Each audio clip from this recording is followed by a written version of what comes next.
We are live, Doctor. Okay. Bismillahirrahmanirrahim. And welcome everybody to this first lecture of course on real statistics.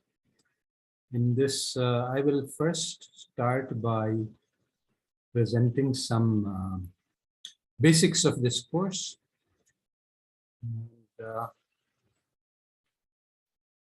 And, then, as people have been informed, we will actually be discussing the first chapter, introductory.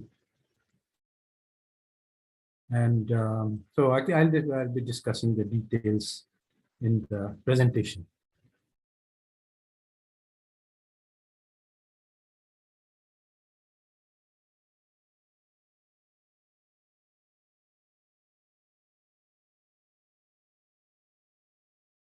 All right, so this is the first lecture, but it is actually a preliminary. We are not actually starting the course. These are some ideas which are covered in chapter 0, which is sort of a introductory and experiential chapter.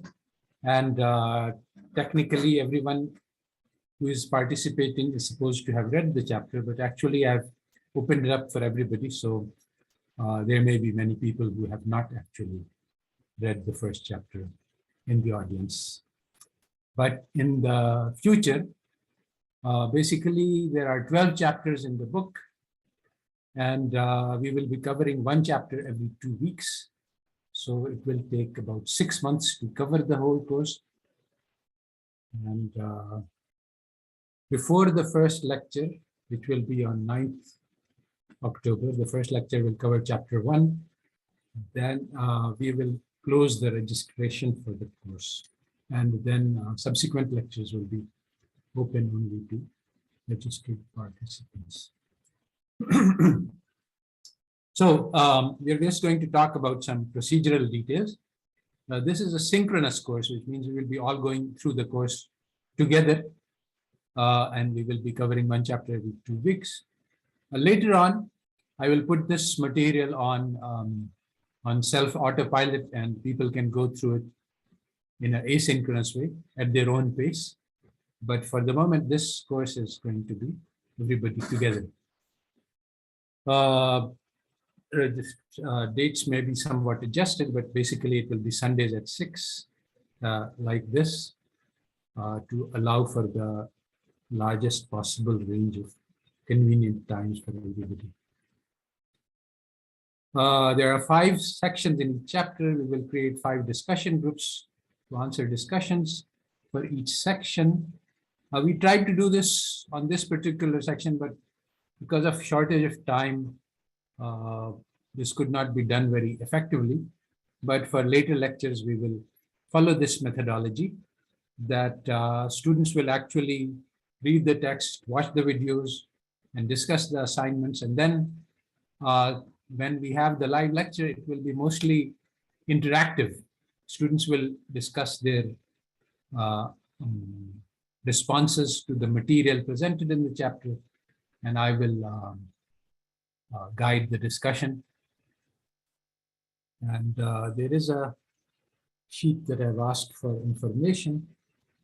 This will be sent to all registered students later. All right, this is the first and last time I will actually teach this course, because I have a lot of other materials to develop and cover. Hopefully, I will be developing this course will only cover very basic statistics. It is meant to be, this course is exactly designed for teachers of introductory statistics. And so I hope that from the graduates of this course, there will be teachers who will be able to both teach this course, which is for a master trainer course, and also teach the basic statistics course itself, which is offered in nearly every department in every university all around the world. So there's a huge amount for demand for this basic statistics course. And I will be trying to be closely engaged with all students. So monitoring their progress and everything, and making sure that everybody is keeping up with the materials. Primarily because I'm working on finalizing the textbook. You will be going through a draft of the textbook, and then from the feedback that I receive, I will polish and finalize and prepare the manuscript for publication. Now, some of the distinctive features of this course is that what do we mean by the title real? This is a meaning. And this meaning is very different from what we are taught in conventional statistics. What I'm saying is that data cannot be analyzed in isolation. If we want to do data analysis, we have to understand where the data come from, what real world context generated the data. One of my friends, now deceased, David Friedman, used to say that you need to expend shoe leather to learn about causality. That is, you have to go and walk about in the real world in order to learn about causality. You can't do it sitting at desk and analyzing numbers. Exactly the same data set would be analyzed very differently depending on the real world context, which is why you can't analyze data independently of the real world, despite the fact that this is what every statistics textbook teaches. Statistics textbooks teach how to analyze data without actually referring to where the data comes from. Now, this makes things difficult because real world circumstances are unique. Every data set is unique. And so there is no general method which applies to all data sets. So learning real statistics is difficult because you have to do it on a case-by-case basis. And then that means that students have to learn it in an apprentice-like fashion. Okay, I had this data set, I analyzed it, I got this result, and then you take another data set, and little by little students get the experience so that they can tackle new data sets on their own. But they will have to learn to think. There is no standard canned package of technique which can be applied. So just to give a very simple example, consider this very trivial data set, 18, 20, 25, 31, 36, 40. These are 6 numbers. What can we do with this data set? Well, we can find the mean and the variance, etc. And suppose somebody says, okay, this is a data set, find what is the next value of this going to be. So forecasting problem. Well, if you look at the data set, you will see that on the average, the changes are around 5 units. So one possible prediction is that the next value will be 45. But you can also see that the changes are going from 6 to 5 to 4 units in the last 3 periods. So if we catch that trend, then we can say, okay, the next one will be only 3 higher. So 43 would be a good way to go. There is also an argument to be made that it could be 44 or 45 or even 46. You can make up an argument for almost any number like this between 43 and even up to maybe 48. So these are all good forecasts without knowing anything about the data. But if this is a question of nominal statistics.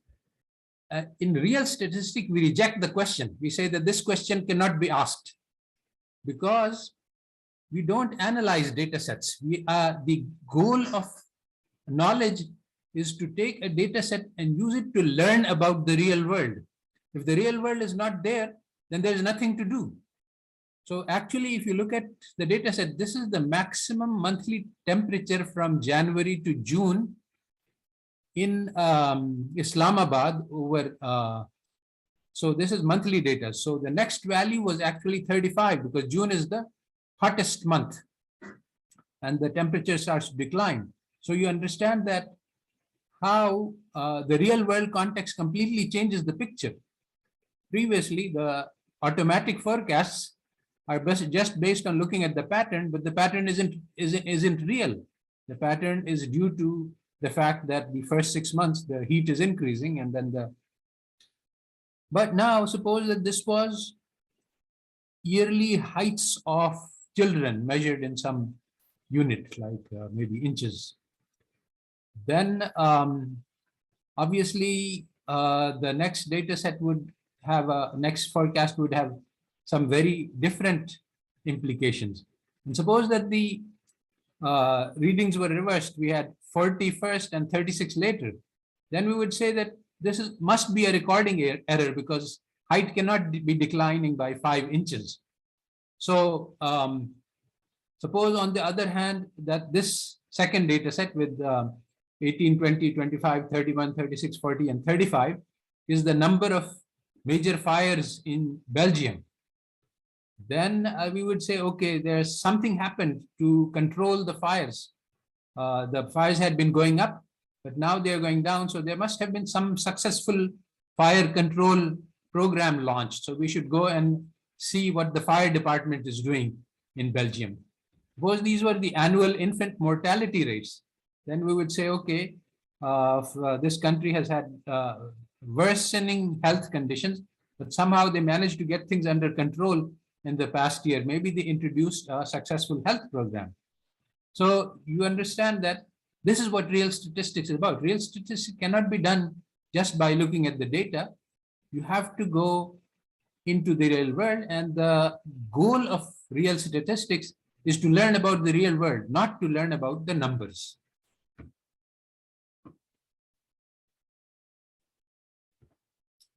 All right. Some of the major concepts to be covered is that index numbers are arbitrary. I found from experience that this is the hardest concept to get across to students. That rankings of colleges, of students, this is the best student, this is the best college, these are all arbitrary and subjective. This cannot be done objectively.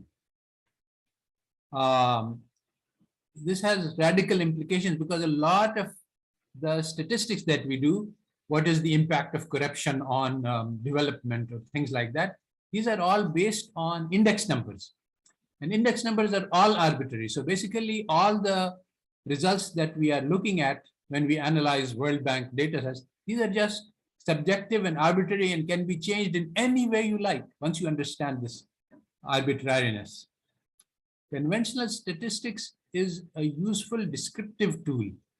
They allow you to look at the data, but you cannot do anything more from the real point of view. Looking at the data is just meant to provide you with clues to what is happening in the real world. So you cannot do inference using data alone. Knowledge is learning about the real world, not about the numbers. So knowledge will be produced by taking those clues in the patterns in the data and following them up by investigating what is happening in the real world which produces these clues. And this is never done in conventional statistics. And so basically conventional statistics cannot produce knowledge according to our conception of real statistics.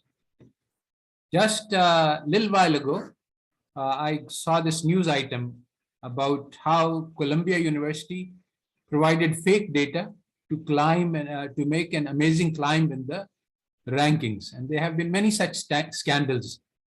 But the real lesson from this has not been learned. It is not that by fudging the numbers you can rise in the ranking. It's that there is no correct way to do the rankings. This is hard to understand, but we will cover that in the first 2 or 3 lectures. All right, so what is the basic fundamental problem that we are trying to fix? That comes from basically the theory of knowledge, which has been studied in some detail in this first chapter, in this 0th chapter, and we will discuss some more in the next chapter.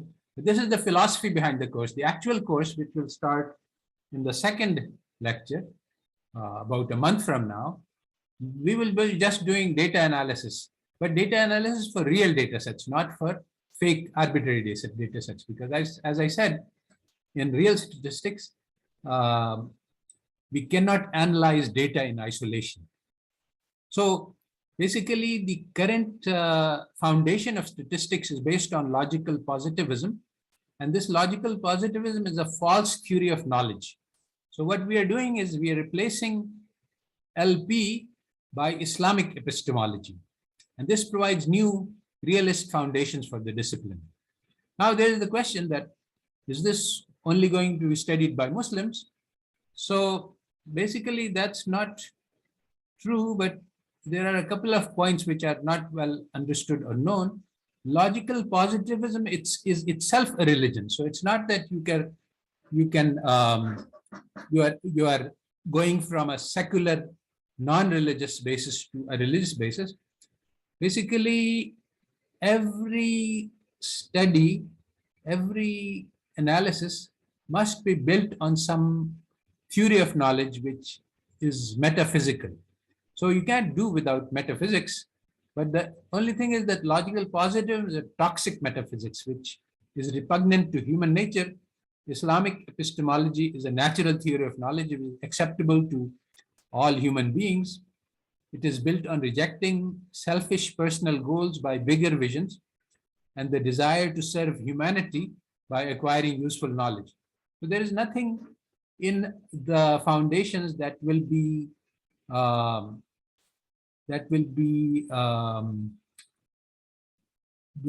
so strongly Islamic that non-Muslims will find it difficult to accept. But we will be using concepts about the theory of knowledge which are built on Islamic foundations provided by Imam al-Ghazali, who was studied by all European thinkers. So basically, although his key insight was not absorbed or accepted. So basically, we are looking at philosophical foundations, and there is no difficulty for non-Muslims to be studying this course. Okay, so now we're going to be discussing some new concepts and tools, and some of the central concepts are probability. Now, as you may know, or you may have realized, there are two standard definitions. 90% of the textbooks use frequency theory. Now, frequency theory is an absurd definition because it says that, okay, the probability is defined by flipping a coin infinite number of times. So that's ridiculous because it can never be done.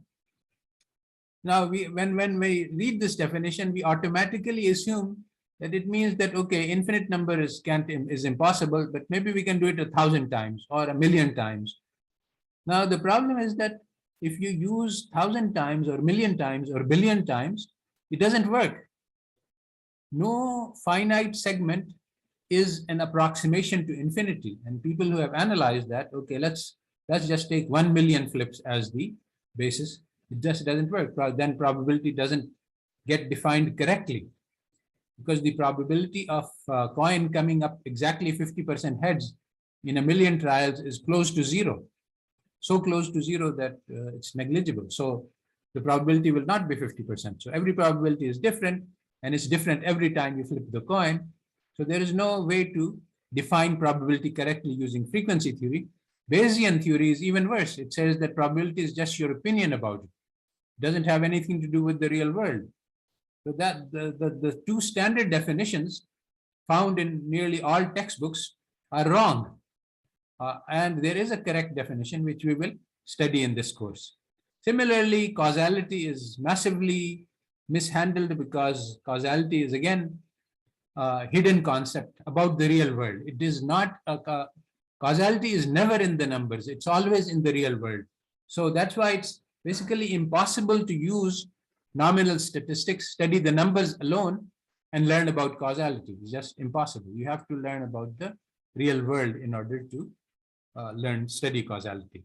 That's why there's an infinite debate, huge amount of papers about causality. None of them come to the right answer. Same thing goes for econometrics. All inference depends on assumptions of the regression model which are covered. But in nearly all applications that we do, these assumptions are false. So regression models almost never give useful results. Now, there are a few exceptions in engineering and agriculture. There are physical real-world processes with known technologies and determinants. But in economics, this almost never happens. But we will not be studying econometrics in this course. But this is just to let you know that these things apply. Now, for the course itself, basic Excel skills will be essential. and there are many sources for this. So if you don't know Excel, then I recommend that you learn this within the next month before the chapter 2, because we will be using a lot of Excel and just basic skills, not a big deal to learn. And most people should know that already. All right, so that's the end of this presentation.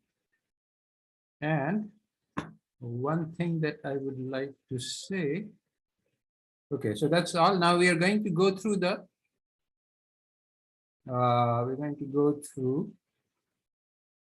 just one second.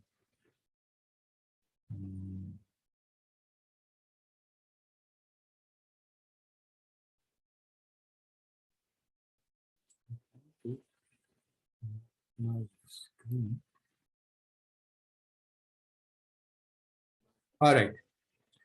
So I'm going to the next thing on the agenda. There's a question from Syed. Go ahead and ask. Can he unmute? Yes, I believe you can unmute. Yes. Okay. Assalamu alaikum. Walaikum assalam. Basically, I'm new to this course, and I believe this is the first lecture for statistics. Yes. But when I try to enroll through the NAFE website, it is not like I'm not able to log in because they are showing me some password or something error. But I already have account. I don't know In why. this lecture, we will figure these out. There is a you can write to me or go to the MES website. This is actually for the text. Now there is the first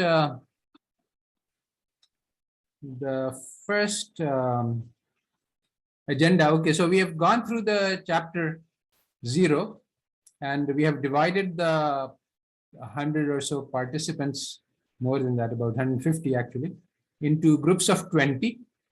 And we will, in each group has gone through one of the 5 sections, and this will be the general procedure for this course. And then there are 4 questions for discussion in each section. So the first group is, let's see, who is the first group? Do we have the presenters for the first group? Section A. Who is handling section A? Can you raise your hand, please? Saira? Are you, can I find this?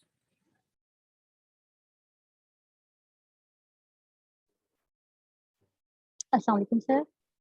Walaikum assalam. Sir, me and Dr. Soul is basically the group leaders of section A, group A. All right. So Uzma, are you going to present? Yes, sir. Sir, I will discuss the basic summary of this section, and Dr. Soul will discuss the questions answer. All right, please go ahead and discuss the summary. I will take a small 5-minute break for Maghrib, and anybody who needs to do so can go away briefly and come back. I will come back very quickly and listen to the discussion and respond. But this is going to go through the Maghrib, so everybody who needs to do so can take a break. But Uzma, go ahead and proceed, because recordings will be made available. Proceed and describe the section, make a section summary, and then discuss the 4 questions, and I will come back and comment on this discussion. All right. Okay, sir. Okay, sir. Take the leads, Uzma.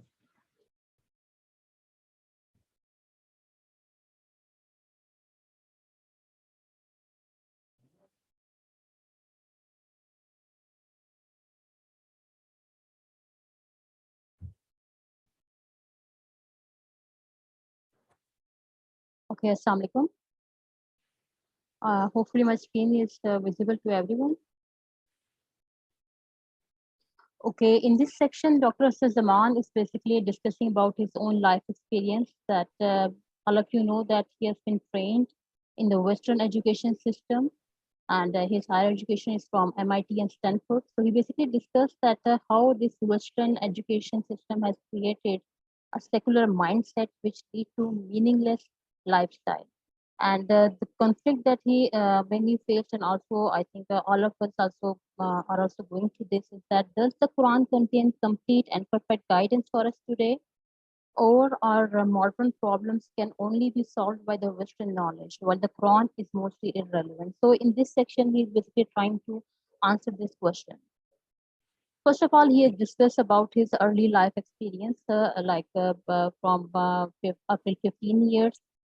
His father played a very important role in his training, and he has basically discussed three crucial takeaways from the father's training. Like number one, parents' love, faith play a very important role. It gives children the courage and inspiration for high vision. Secondly, always think by yourself and not be influenced by the thought of the crowd. And the third one is the formal education as a paper chase. The credentials were necessary, but only life experience provides us with real education. So I think all of us must be agree with all 3 points. Maybe for me, the second point might be more, or the third point is more important, and maybe some of you may think that the first point is important. But all 3 points have are very important in the children's training, and we will discuss it later on in the question answer section. Later on, he discussed about his formal education. He basically took his formal education, has basically completed his formal education by the age of 22. He did BS from mathematics from MIT, and his PhD and MS is from Stanford. So basically, MIT taught him about the physics, chemistry, biology, but nothing about how to become a better human being, and nothing about the meaning of life. So that's the dilemma of our education system. That it doesn't taught us about that how we can become a good human being. I also believe that another dilemma of our education system is that the content that we are taught to our students is almost outdated and has no practical relevance. Like for example, nowadays you see that ISLM model that is basically taught us is basically, it is basically based on the assumption that the money supply is exogenous and the fixed. But nowadays you see that money supply is no more exogenous. It is basically an endogenous phenomenon. But still we are teaching our students with the same ISLM models. So further we discussed that the central question we all face in our life is how can we make the best possible use of the precious few moments we have been granted on this planet. So the Western environment, informal and experiential education trained us to be basically selfish. We just focus on our own pleasure, profit maximization, power gain without any concern for other society and other persons.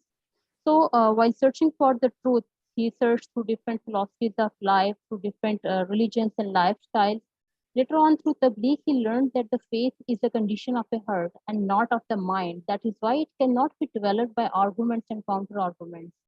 To believe and trust in God means feeling certainty in your heart that God will take care of you, regardless of how adverse circumstances appear to be. For example, in Quran, Allah subhanahu wa ta'ala basically told us about the Hazrat Musa alayhi salam, that facing the Nile in front of him and the army of Fir'aun behind him with no apparent chances of escape. Musa Islam is not worried about anything, unlike his followers. He says that God is with me and he will guide us out of this difficulty. And I believe all of us must have seen this and experience this in our life. Whenever we are in such situation that there is no way to go out, if we just leave it to Allah, then Allah definitely meant the ways, and he basically took us out of those situations. I must also quote here my grandfather usually said that it is not the peer who is kamil, it is basically the yaqeen that is the kamil. It is our yaqeen that basically help us to get out of the situations. So the deep conflict created by the faith is that we believe that Quran provides us the complete and the perfect guidance for all time. Historical record shows that Islamic teachings took mankind from death of ignorance to pinnacle of wisdom 14 centuries ago. But the Western education taught us that the knowledge created in the West over the past few centuries is the only type of valid and worthwhile knowledge. So all else, including the Quran, is ignorance and superstition. So for the guidance today, we don't need to look at the Quran. We can do and perform well just by following the Western intellectual tradition.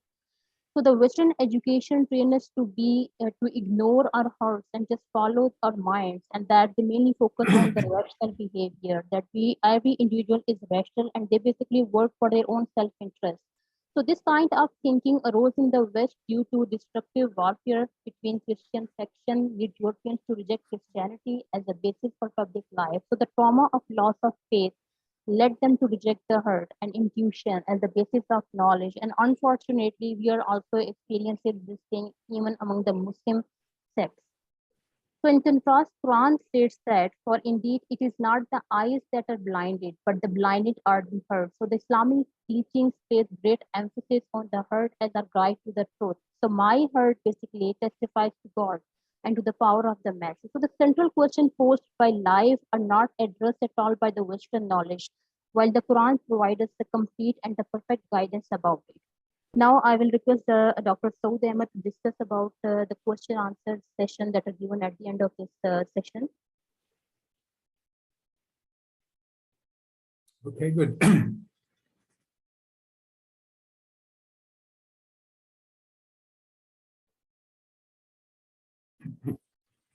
Yes, go ahead, Saud.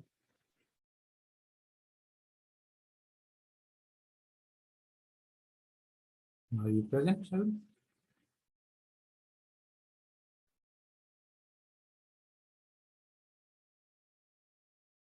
Hello, is there Saud there? Sir, If not, you can continue and present the question yourself. If Saud is not there, I don't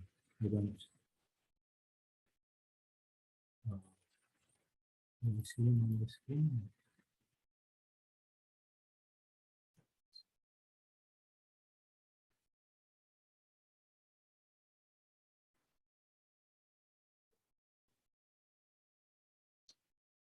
Yeah.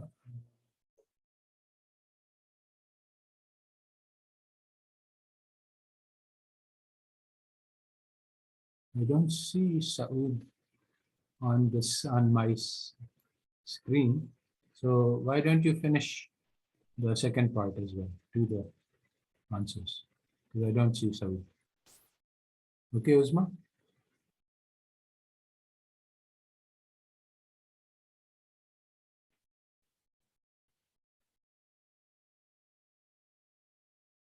Uzma. Go yes, ahead sir, then. I just received a message from Dr. Saud that there is no electricity at his side. Oh, I see. So, Okay, so go ahead and do the questions also.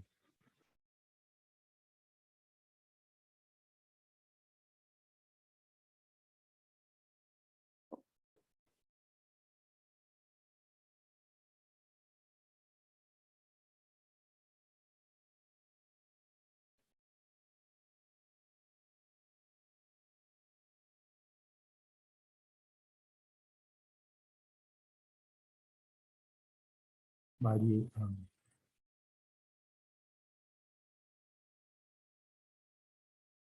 are you there, Uzma? Can you share yes, sir, the just 1 screen? minute, just one, please, sir. Okay.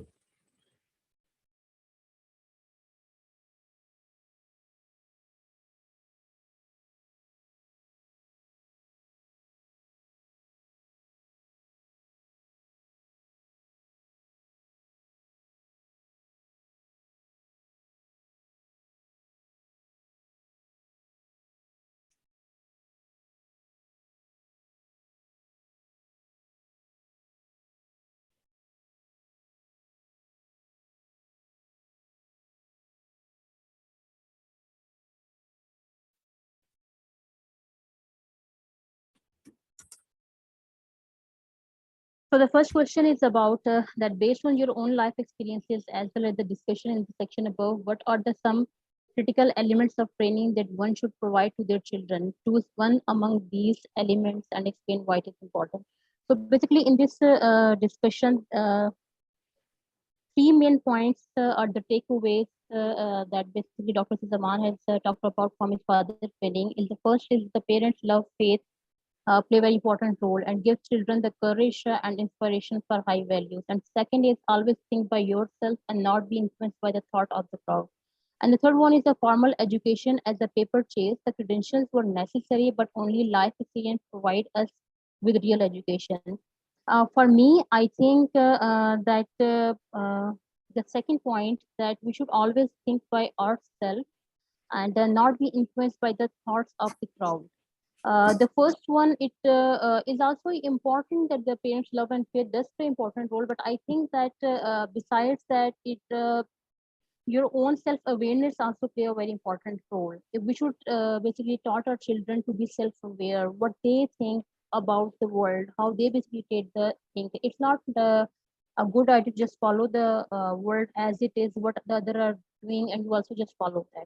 We should ask from us that what we think, what is the right and what is the wrong, and follow our own intuition, and then we should decide that which path or which field we should move on. Secondly, that yes, I totally agree that today's our educational system is just to meant a degree, and it is basically not focusing on the character building or the telling us about the truth. Even I just look towards my own educational career, I never think that I get as such. I think before taking any course from Dr. Zaman in my MSc degree, before that, I also never thought in that way that I'm thinking in right now that what is the purpose of my life and why I'm here. So basically, but not every teacher is like Dr. Zaman, who basically train us to think in this way. So coming towards the second question, the central question we all face is what is the best possible use we can make of the precious few moments of life we have been granted, and how would you answer this question? Well, I believe that as our life is very limited and we are here for a very short period of time, and every moment that we are living is very important. So it's very important that we should know what is our goal, why we are here in this world. For me, my life goal and my every moment is like, I believe that I am just here like for ibadat. We are angels are there, and we basically our purpose should be to help the mankind. For me, it's important that whatever whoever is in my circumstances, whoever is in my life, like if I'm a teacher, then my students, my family, my friends, so I should try my best to basically ease their life, to help them in their every aspect. The knowledge provided to ignorant and backward within in the form of Quran launched a revolution which shapes history even today, 14.5 centuries afterward. What was the revolutionary aspect of this knowledge, and does this knowledge continue to be revolutionary even today? Give your answer. Well, this knowledge still has knowledge still has the same power, but I believe that at that time Hazrat Pak was there to basically teach them. But now at our time, we don't have like in real sense Hazrat Pak. So and are basically our education system is that we are so much influenced by the Western ideology, Western concept, that we think that Quran don't have that power and don't have that um, wisdom that basically help us to get out of these situations. But the problem is that we never try to understand what is the true message of Quran.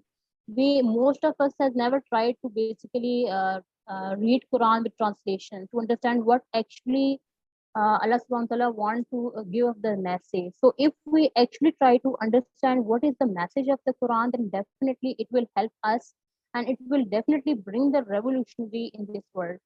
Like I remember that whenever there's one sentence that is repeatedly said in the Quran is that I will just say it in Urdu that क्या आप ये समझते हैं कि बगैर आजमाए ही आपको इनाम दे दिया जाएगा, मगर बगैर आजमाइश के अल्लाह ताला हमें कैसे जन्नत में पहुंचा देंगे, हमें जन्नत कैसे मिल सकती है बगैर आजमाइश के. So it means that this life is basically a test for us. We are not here to enjoy the worldly benefits. We are here for a test and an exam. So for every stage of life, we are facing some tests, and we have to go through those tests. And if we are successful and if we are passed, then definitely we have a very good life hereafter. So have you experienced the conflict between hard truth and the training provided to you by your education? If so, describe one such conflict and write your own thoughts about this conflict. Our education system broadly saying that it yes claim that it will basically bring development, modernity, ease, and prosperity for everyone. We don't no doubt that explosion of scientific knowledge and technological revolution has brought both the benefits as well as destruction for humanity. So it's quite evident now that the greed for profit and capitalization help cultivate and promote a consumerist society devoid of moral values that could achieve higher human objectives. So such a developmental model is no longer sustainable as it brings misery and poverty for the masses and pollution and the natural disaster for the environment. So these conflicts and half-truths compelled me to provide that there is some vital component which is grossly lacking in our education system. So All these right. are the basically 4 questions. Very good. I was going to make some comments, but I think you've done everything just perfectly. So I don't have any particular comments to make.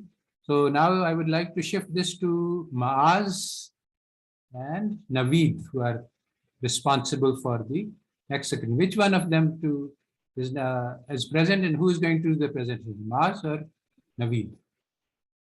Maaz, are you going to do the presentation now? Sir, I think Naveed is going to present his part, that is the summary part, and then I will be presenting the question part. Fine. Naveed, are you there? Yes, sir, I am here. Okay, can you give him the hosting privileges, please? Okay, good. Sir, the second part of this chapter is regarding the conflicting bodies of the knowledge. So there are one Western knowledge which have encompassed all of the modern age, which revolves around the physical sciences and have ventured to apply the generalization and rules from the physical sciences to apply it in the social sciences. While on the other side, we have the Islamic knowledge, which has a central question of for the purpose of life and the purpose of creation of human being. So there is a deep dilemma between the faith and reason in this scenario. This deep dilemma is regarding the conflict between heart and head. And on one side, there is the intuition which search on the purpose of life, while on the other side, the Western knowledge does not regarding anything unobservable. So Edward Said is the person who wrote Orientalism regarding this deep dilemma between the two theories of knowledge. And he actually propounded this this issue in a sense that the knowledge being created by the West is for a purpose to serve the powers. So the role of power in shaping the knowledge has been vividly stated by Edward Said, and he was the one who inspired our teacher, Dr. Asad Zaman Saib. So there is a need to take small steps to reject this falsified and erroneous basis of knowledge. And Paul Baruch has very clearly depicted in his book Economics and World History that how these falsified theories have been developed to serve the interest of certain nations which were in power in those times, and how certain other powers who contested for their share of the power, and they in the shape of theory of infant industry, how they infant economies, how they contested for their share. So this black face of Western knowledge has come to form and shape the modern knowledge of statistics, and we are going to wash out those black things from the knowledge of the statistic. Over to you, Mas Javed.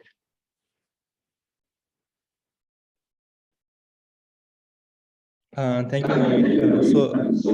Shall I share my screen, or can we just continue with yours? It's okay, you can continue. Okay, if you can you just please make it bigger if possible? I think it would be helpful for the slideshow mode. And yeah. Thank you. As Naveed has just summarized the section B, at the end of the section there are some questions posed, and one of these questions was revolving around whether the education we receive today from the Western source of knowledge, whether it is helpful for us in our to betterment of our lives today, and if yes or no, so what are the arguments from our side? So actually, I am going to just summarize here the arguments that our group has posed. So one of these arguments is that the formal education that is being actually we have earned many years and invested many years in just getting this education from our formal education system. And all of these was around the physical sciences, like what is being done or what is revolving around us and how the world is being working around us, like physical science, like physics, chemistry, etc.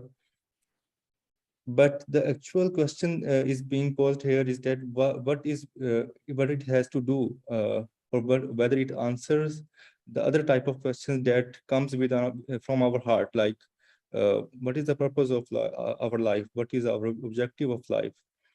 So there is a kind of a dichotomy there.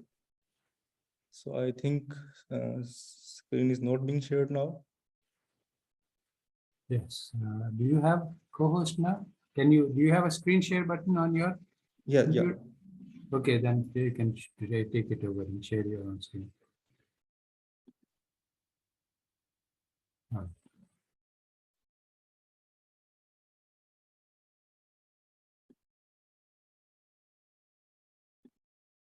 All right. So I hope it is visible. Yes, this way. Okay, so actually there is a kind of dichotomy there. So for me, like we can say that there is so different questions that are being posed and different kind of answers are being given to us. So some of the questions that are being posed, like mostly from our mind, that what are being or how the world is being working around us, what is the rules of the nature under which these world is or what natural phenomena is going to work. So these kind of questions are being posed and answers are being given through Western knowledge. But the actual questions that are being raised in our heart, like the objectives and objective of life, how can we spend our life, and how can we spend like better life, just not for ourselves but for others also. So I think it is a kind of a rule that this Islam, the religion of Islam, is just or is given to us on our own nature. For instance, if we want betterment for our lives, then we should think better for others also. So this is the kind of we can say a good answer that only Islam gives us, and it also attracts to our heart. But these kind of teachings, we have never heard about these kind of teachings from the Western source of knowledge.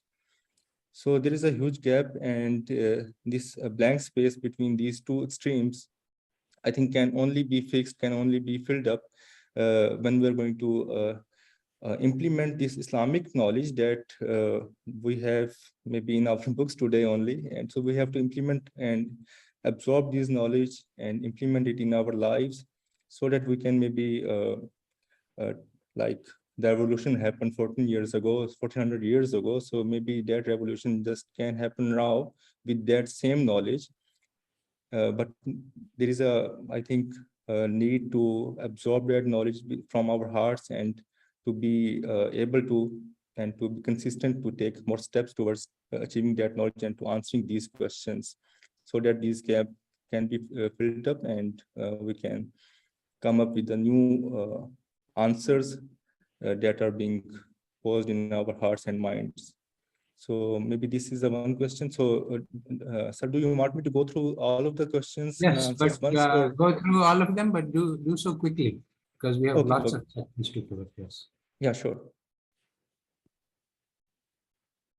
Yeah. So the second question posed was about the biasness in Western thought about the East. So it is asked to give two kind of examples that how the Western thought gives Western thoughts are biased towards the East.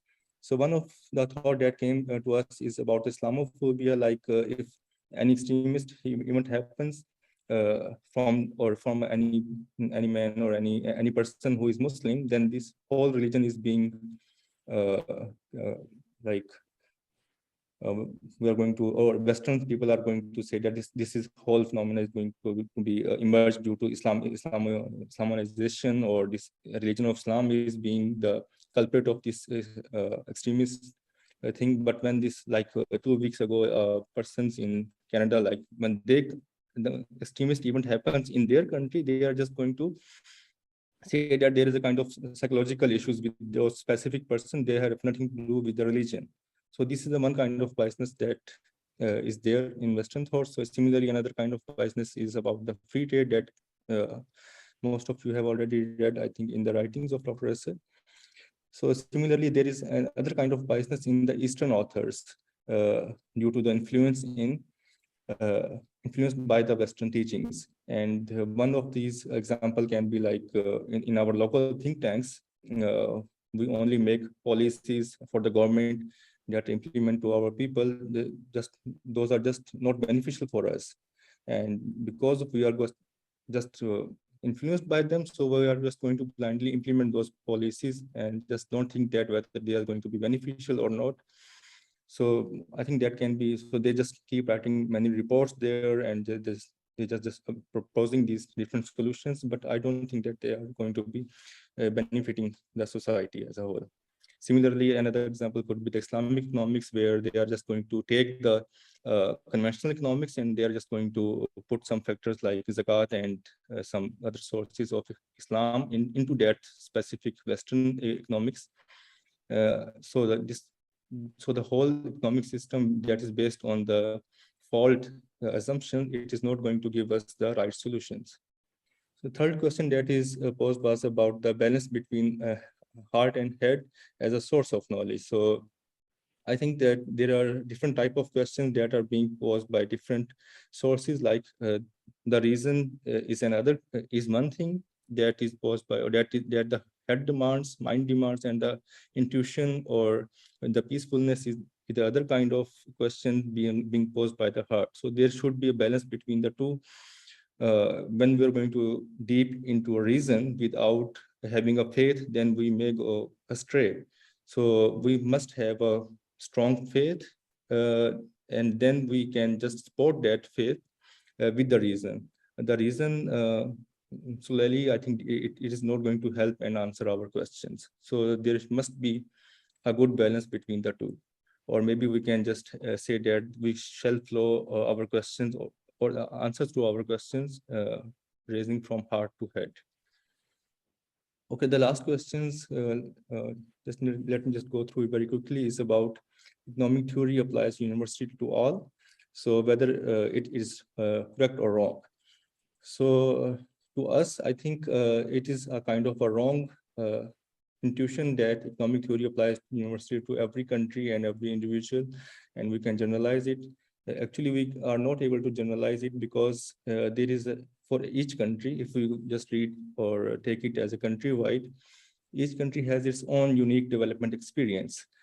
So what it means that each country has its own like nature of production. So people have different capabilities, people in Pakistan does not have equal capabilities like in China, for instance. So the nature of employment jobs in Pakistan would be different like in other countries. Similarly, factors of production are different. So these everything are different in. So similarly, if we talk about the trade opportunities depend upon in which region we are. So we are going to trade with our neighbors first. So all the trade theory of or the theory of free trade is not going to help us if we are not going to see that with which country we are going to trade or what commodities we are going to trade. Similarly, there is another aspect of family system, like maybe Western countries, we are not happily or that our mothers are going to work and just to raise money and support us all the time. So there are different systems in across the countries that one development theory or one kind of economic theory is not going to help all the countries, all the economies, we cannot generalize the economic theory for all the countries at once. So I think it's all from my side. So I hope I have not taken much time. Yeah, that was very good. Next up is who is next? It's Maz. No, sorry, Maz was already presenting. Lisa. Lisa is you are presenting, and it may be that I will have to drop out and come back in because the electricity has gone and this computer I am on will lose internet. But I can join back in using my mobile, which will have an internet. So anyway, Lisa, are you there? Yes, Prof, I'm here. Can you do the presentation for your section now? Section Yes, C? yes, yes. Okay, so please go ahead and start. And I will Okay. try to also join in from the other computer. Okay, thank you, Prof. Bismillahirrahmanirrahim. So maybe before going through the question and answer, I would like to share in a glance the summary of this section. So actually, in this section, Professor Zaman shared with us about the reflection that he found the contradiction between the Islamic teaching and the economics, and he found that actually this happened due to the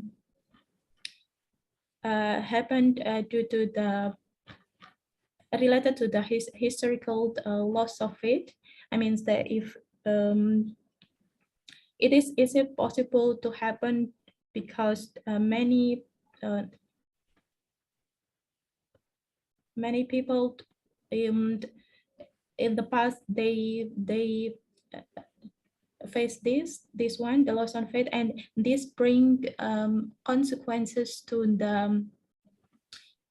the trauma, loss of faith, and then the development of the economics measure of economic, which is based on the rejection of the unobservable and based on the secular foundation. So Professor mentioned that this condition make the existing economic being unable to identify the hidden reality.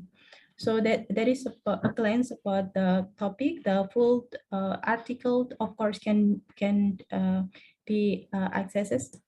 And now I would like to share the points of our discussion.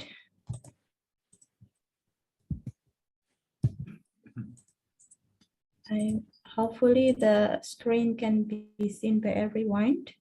So there are 4 questions. The first is regarding to the examples of the bodies of knowledge which have been shaped by historical events. So according to discussion in our groups, we see that social science, especially the economics, and as also elaborated previously in the articles, that the loss of faith has consequences to the mindset on how the doctrine that we are being taught in economics about the capitalist mindset and the materialistic, we being taught that it is it's so a person to need to be a rational so that he or she unconsciously being self-centric. And the second things that we found is regarding to the establishment of the nation state, that it is bring the legitimacy to the state. So there are in many cases that the rules of the state give the enforcement for all the society.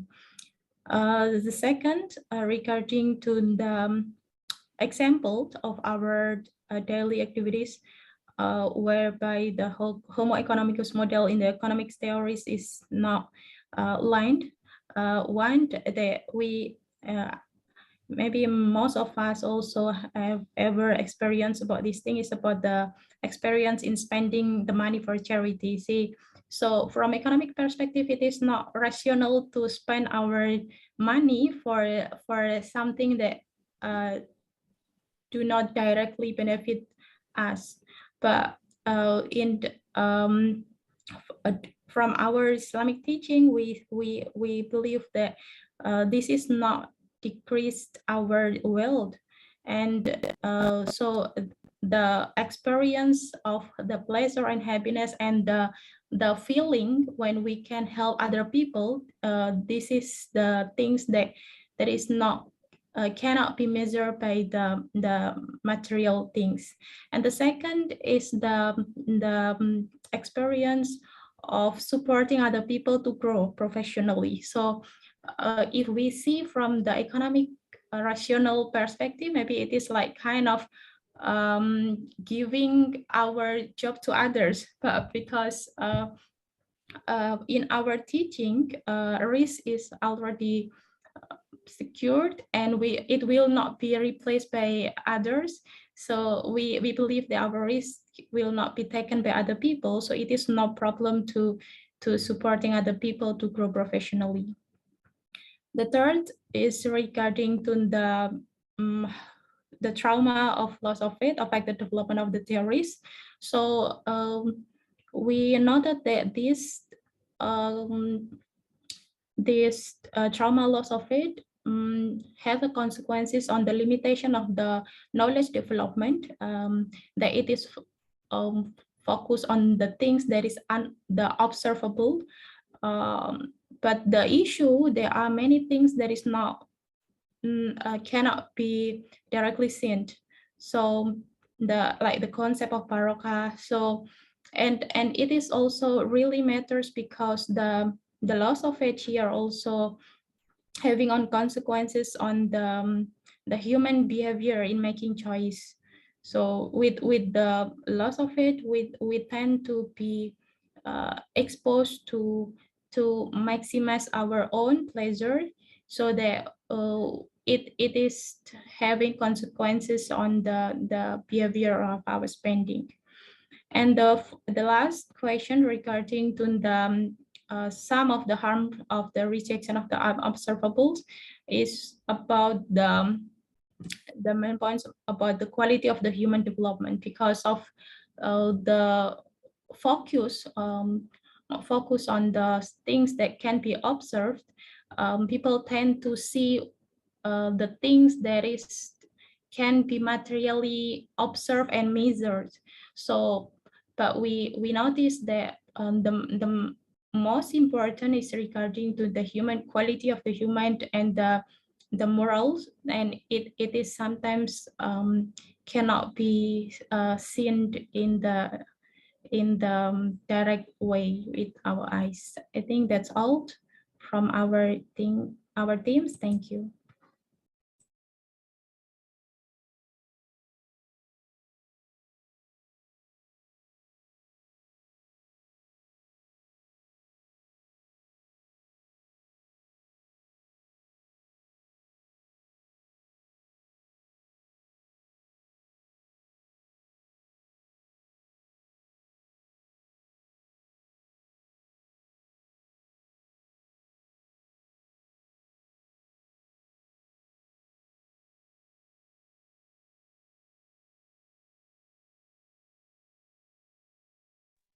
All right. So good. I've joined again from another from my mobile, and the next group which will be presenting is section D. Amna, are you there? Waqar, Amna?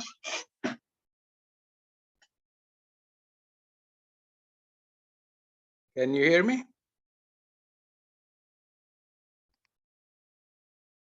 Hello, can everybody hear me? Yes, Amna. Can we unmute Amna and give her? Okay. Assalamu I alaikum, think sir. Walaikum salam. Can you do the presentation for your side? Yes, sir. Yes, sir. Very good.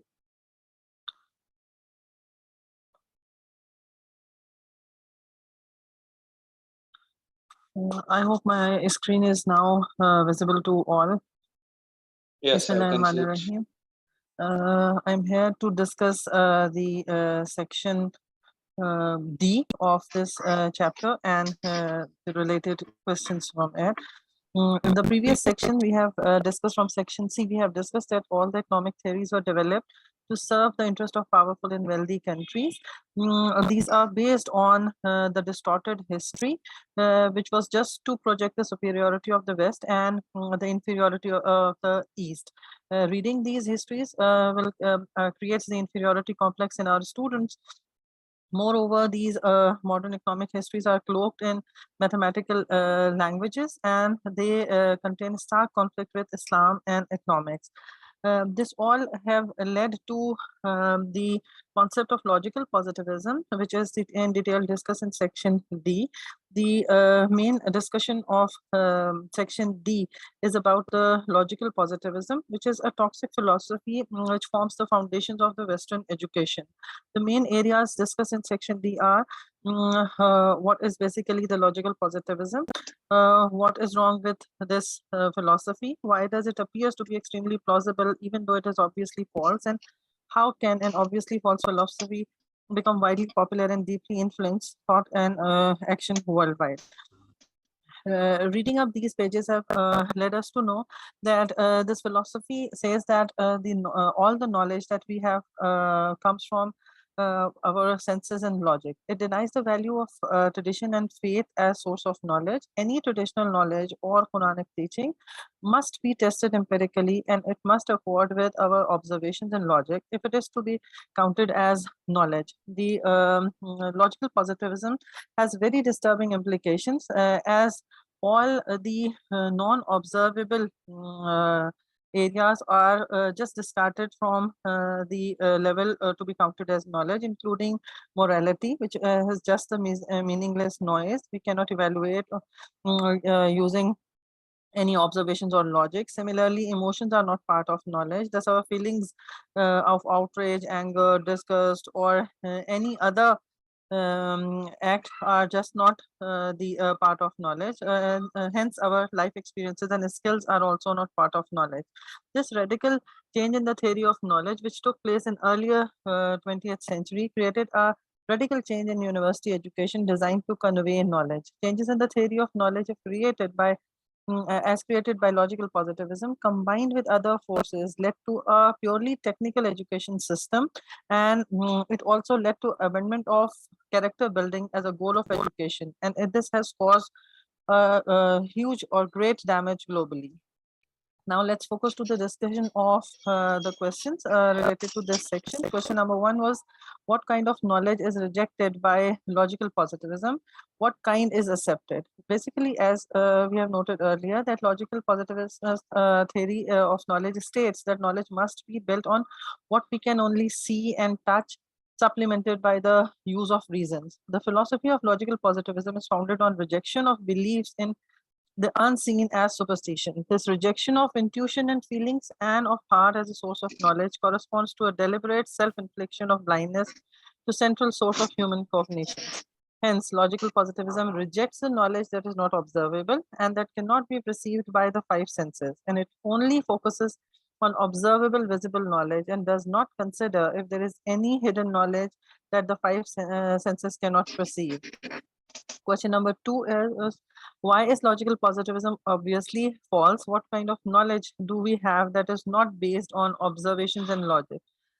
The philosophy of logical positivism is false because to reach the facts or to be counted as knowledge, it only focuses on observables, which is far from truth, as the real world consists of several observable as well as non-observable things and facts which can be perceived by heart, intuition, or experiences, etc. As noted by the Hadith Qudsi, that the heavens and earth could not encompass me, but the heart of my tender believing servant did. This is the hidden knowledge. We may reach out to the unobservable facts using observable ones.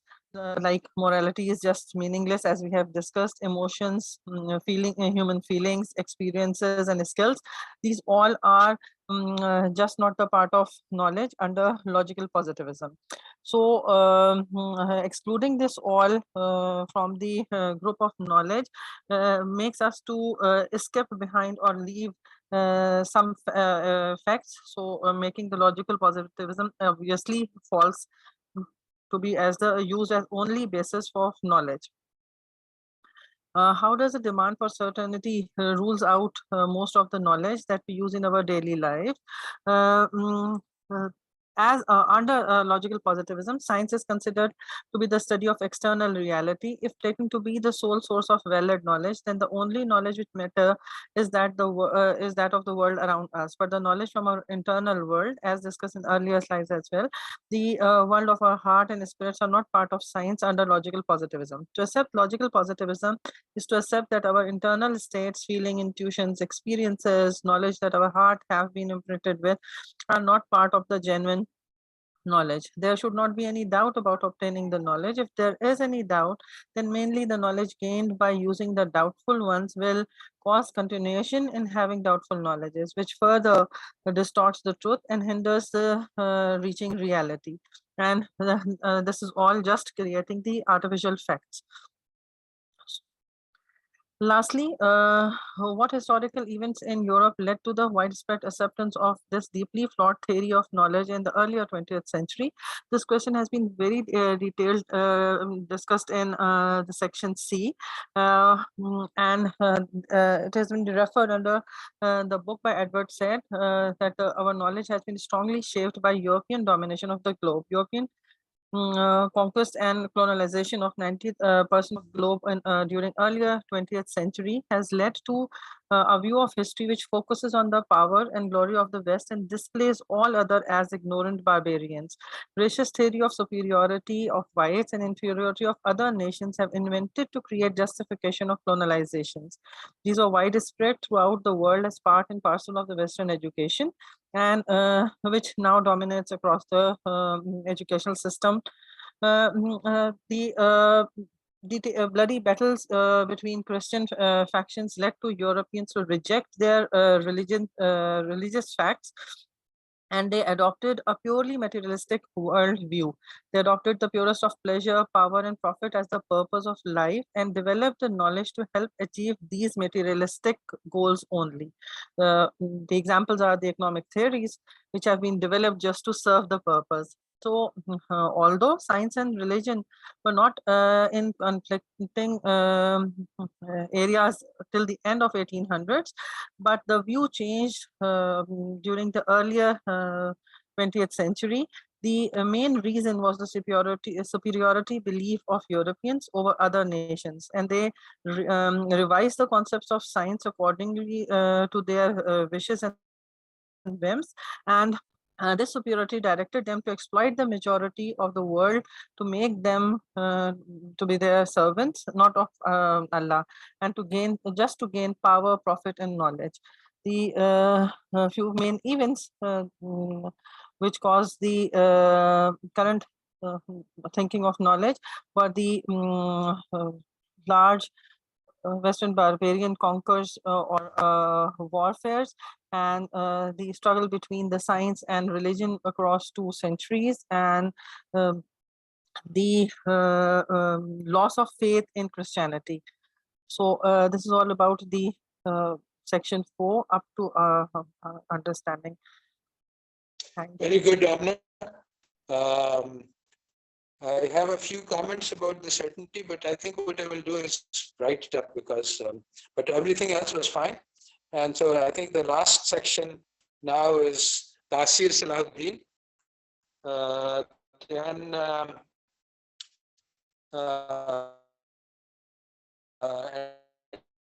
administration give co-host privilege to Tasir Salahuddin. Tasir, can you raise your hand so that we can track you down and give you the presentation? Oh, good. Okay, Tasir, go ahead and do your presentation of the last section. Assalamu alaikum, everybody. Assalamu alaikum, sir. I'm going to share my slides and then I'm going to start.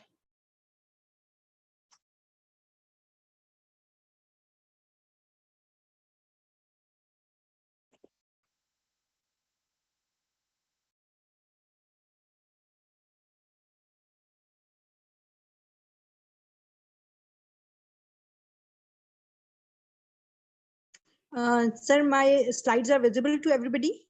Should I start? I don't see them on my screen. Can you,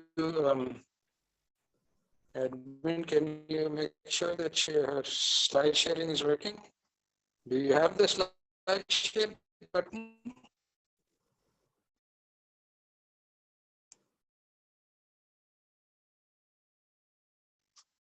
Just a minute, sir. I think this is the first time actually I'm presenting via mobile phone. So I don't have any idea if my slides are visible. I see. On the phone, it's can you present your slides? I don't know. I've never done it on the phone either.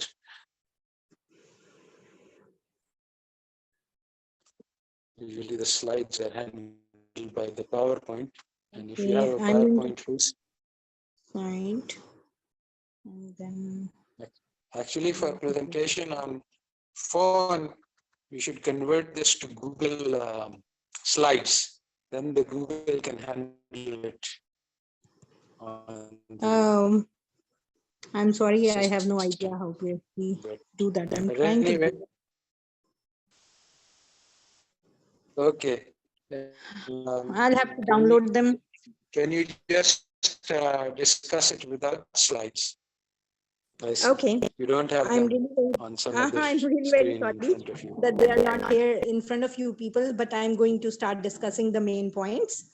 Actually, I had prepared, I would have started with the introduction of the group members, but let's skip that and go exactly to the brief summary of the fifth section, or the section E of this exercise. It covers the implications of the logical positivism for statistics, and it starts with the concept that people think that philosophy is a mere following or exploration of idle ideas, but that is not what it is, because philosophy is really important. The way you think is the way you act.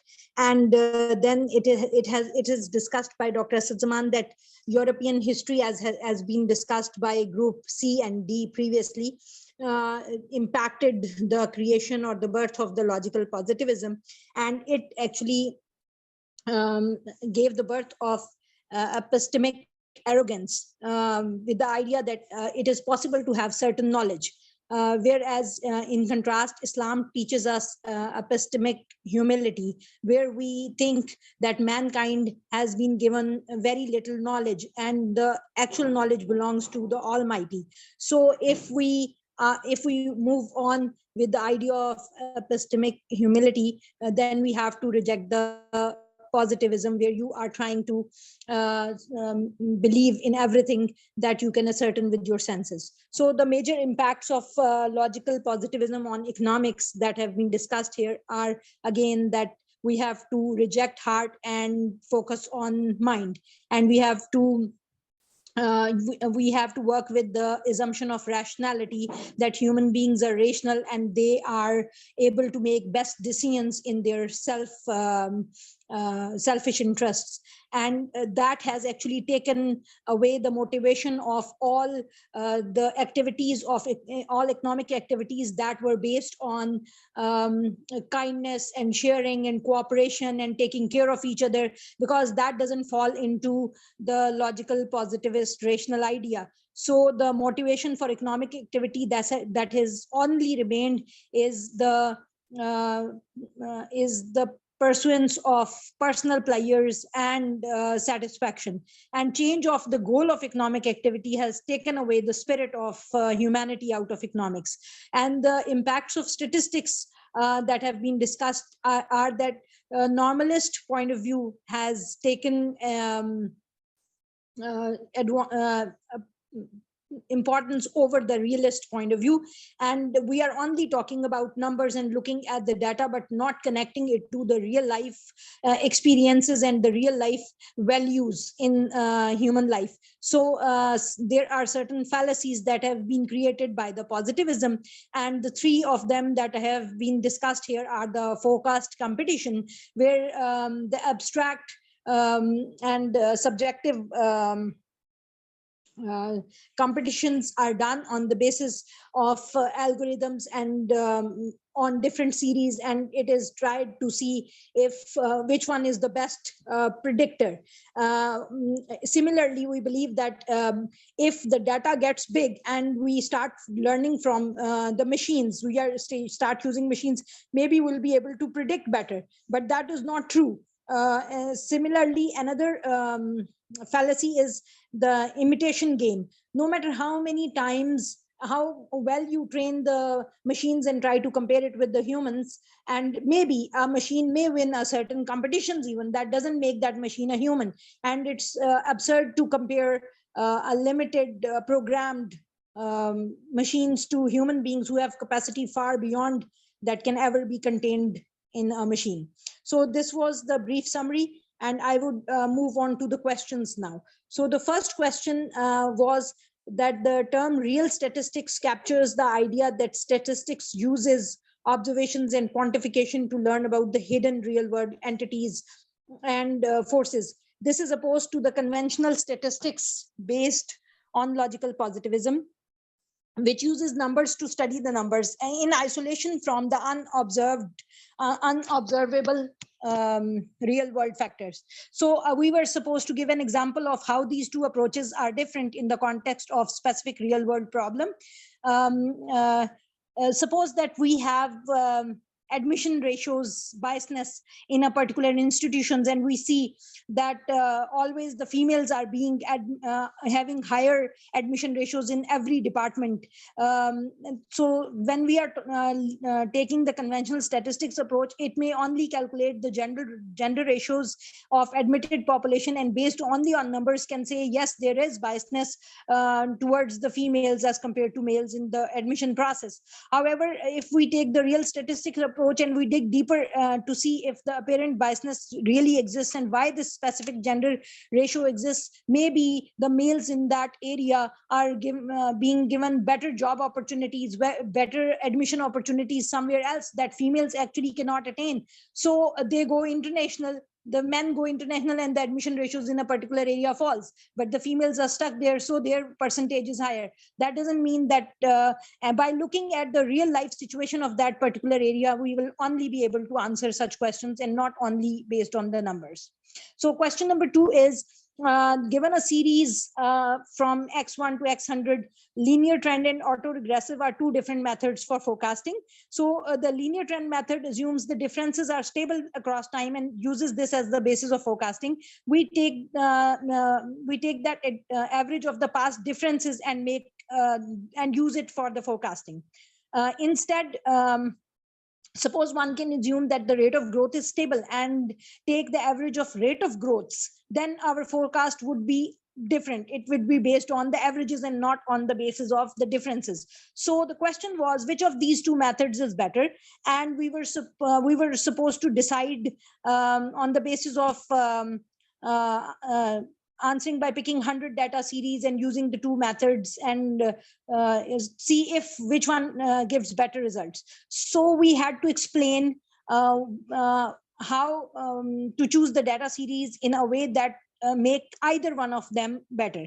So the answer to this is that in method 1, will be useful.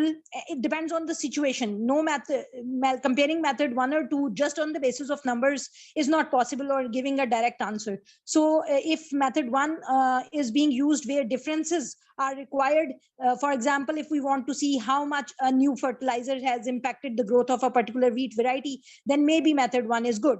And when we are trying to use the rate of growth to analyze something, and we want to compare the impact of 2 different fertilizers on the same variety of the wheat, maybe method 2 is going to be better. So that is our response. Question number 3 is that suppose we were in the judge in the imitation game or the Turing test. We have to type in questions and receive responses from 2 sources, A and B, out of which one is the real human being and the other is a computer. So what kind of questions we should have asked to understand and lead to a quick decision?